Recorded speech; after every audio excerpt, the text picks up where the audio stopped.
ഈ ഒരു വീഡിയോ ചെയ്യാൻ ഞാൻ കുറച്ച് ലേറ്റായിപ്പോയി, എങ്കിലും ഈ ഒരു വീഡിയോ ചെയ്യാതിരിക്കാൻ സാധിക്കില്ല. സോ അതുകൊണ്ടാണ് ചെയ്യുന്നത്. സോ എന്തായാലും വീഡിയോയിലേക്ക് പോകുന്നതിന് മുമ്പ് നിങ്ങൾ ലൈക്ക് എന്ന് പറയുന്നത് വളരെയധികം ഇമ്പോർട്ടൻ്റ് ആണ്. സോ എല്ലാവരും ലൈക്ക് ചെയ്തിട്ട് വീഡിയോ കാണുമെന്ന് വിചാരിക്കുന്നു. സോ എന്തായാലും ഡേവിഡ് കറ്റാല എന്ന് പറയുന്ന ഒരു സ്പാനിഷ് കോച്ചിനെ നമ്മൾ സൈൻ ചെയ്തു.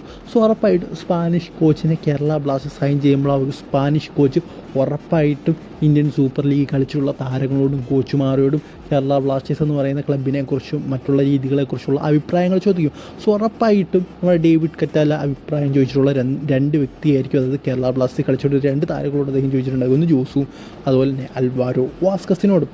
സോ എന്തായാലും ആ ഒരു സൈനിങ്ങിന് ശേഷം ഡേവിഡ് കറ്റാലയുടെ അനൗൺസ്മെൻറ്റിന് ശേഷം ഇവർ 2 പേരും ഒരു പോസ്റ്റ് ഇട്ടിട്ടുണ്ടായിരുന്നു. അദ്ദേഹത്തിൻ്റെ പോസ്റ്റിന് താഴെ ജോസ് ഇട്ടേക്കുന്നത് ഇങ്ങനെയാണ്: good experience with the best fans of India and luck എന്നാണ് ഇട്ടിരിക്കുന്നത്. സോ അതായത് ഇന്ത്യയിലെ ഏറ്റവും മികച്ച ഫാൻസിൻ്റെ കൂടെ നല്ലൊരു എക്സ്പീരിയൻസ് ഉണ്ടാകട്ടെ എന്നാണ് ജോസ് പറഞ്ഞിരിക്കുന്നത്. അതുപോലെ തന്നെ അൽവാരോ വാസ്കസ് ഒരു കയ്യടിയുടെ സിമ്പിളും സ്പെയിൻ്റെ ഫ്ലാഗുമാണ് ഇട്ടിരിക്കുന്നത്. സോ എന്തായാലും ഇതിനെക്കുറിച്ചുള്ള നിങ്ങളുടെ അഭിപ്രായം എന്താണെന്ന് പറയുക. നമുക്കറിയാം ഹോസും അൽവാരോ ആണെങ്കിലും ഇപ്പോഴും ബ്ലാസ്റ്റേഴ്സിനോടുള്ള ഒരു സ്നേഹം കാത്തു സൂക്ഷിക്കുന്ന 2 താരങ്ങളാണ്. പ്രത്യേകിച്ചും ആരാധകരോടുള്ള ഒരു സ്നേഹം ഹോസും ആണെങ്കിലും വാസ്കസ് ആണെങ്കിലും. സോ ഇതിനെക്കുറിച്ചുള്ള നിങ്ങളുടെ അഭിപ്രായം ഒന്ന് കമൻറ്റ് ബോക്സിൽ പറയാനായി ശ്രമിക്കുക. സോ അടുത്ത വീഡിയോയിൽ കാണുന്നവരെ